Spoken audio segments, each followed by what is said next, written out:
Olá pessoal, tudo bem?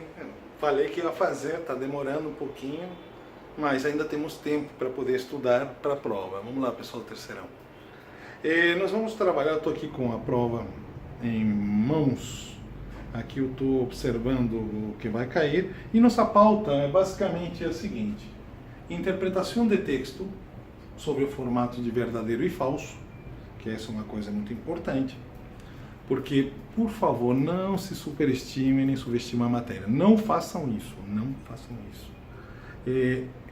O texto foi extraído da FUVEST, portanto, às vezes parece óbvio e não é tão óbvio assim. Tá legal? Segundo momento nós vamos trabalhar com vocabulário, que é uma coisa importante, que nós vamos pegar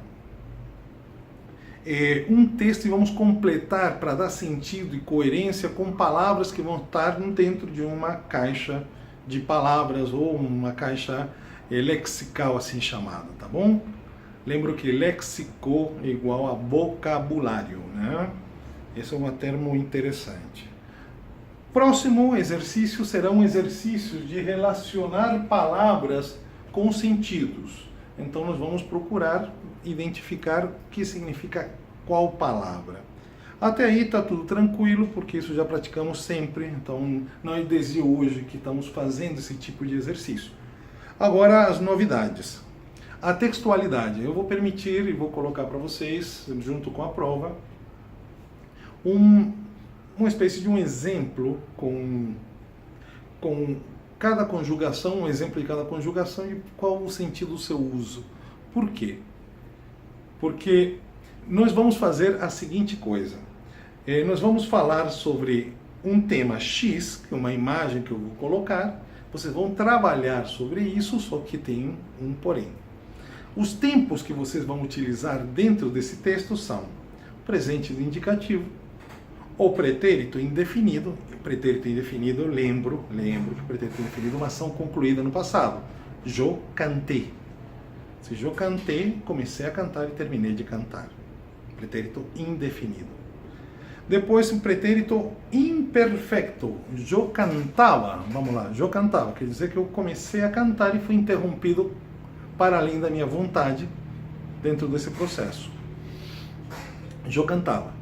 Fui interrompido de cantar. Diferente de eu cantei, que eu concluí o ato de cantar. Tá aí, beleza? Depois vamos aos pretéritos compostos, ou compostos. Pretérito perfeito. Pretérito perfeito se refere a uma ação que começa no passado e se projeta no presente. He chegado em casa. Vocês percebem? He chegado em casa. Estou na minha casa. He chegado. Não saí dela? Não, então eu estou ainda na ação. He chegado. Se eu quisesse falar que eu queria chegar na porta da minha casa, então eu direi cheguei à minha casa. Mas como eu estou ainda na ação, então eu estou utilizando o pretérito perfeito. He chegado. Quem? Eu. Depois o pretérito plusquamperfecto. Então o plusquamperfecto se refere a uma ação anterior à ação principal do passado. Antes de chegar à minha casa, que já cheguei, portanto, uma ação do passado, a ação principal do passado, chegar à minha casa, uma ação do plusquamperfecto. Eu havia terminado de dar classes na Escola Viva, eu havia caminhado desde a Escola Viva até minha casa, etc, etc, etc. Eu havia, mais o participio. Eu havia cantado, eu havia hecho, eu havia sonhado, eu havia amado, etc, etc, etc. Beleza? Tá. Próximo. Condicional. Eu cantaria. Por que cantaria? Porque eu canto muito mal, gente. Então, eu cantaria. Há uma condição que me impede de cantar, correto? Que é o bom senso. Continuamos. Há uma diferença entre cantaria e cantaré. Cantarei é uma ação do futuro, eu cantarei. Eu cantarei, em português, cantarei. Futuro, eu cantarei. Eu cantarei um dia.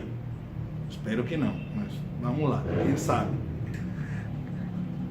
A diferença é essa. No futuro não existe condição. Não existe condição, portanto não existe nada que impeça isso acontecer. Depois do futuro, nós vamos falar sobre as formas infinitivas. Né? Você lembra que nós estudamos formas infinitivas? As formas infinitivas, para não ficar com um texto gigantesco, nós vamos trabalhar 3 formas infinitivas. Isso está no livro, hein? Lembrem-se do livro. O infinitivo como complemento verbal. Então, por exemplo, se eu pego um complemento verbal e uso um infinitivo, é uma forma impessoal de uso. Como, por exemplo,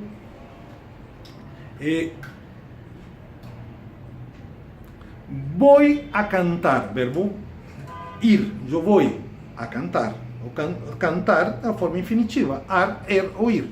Perceberam? O infinitivo ele funciona como um complemento do verbo.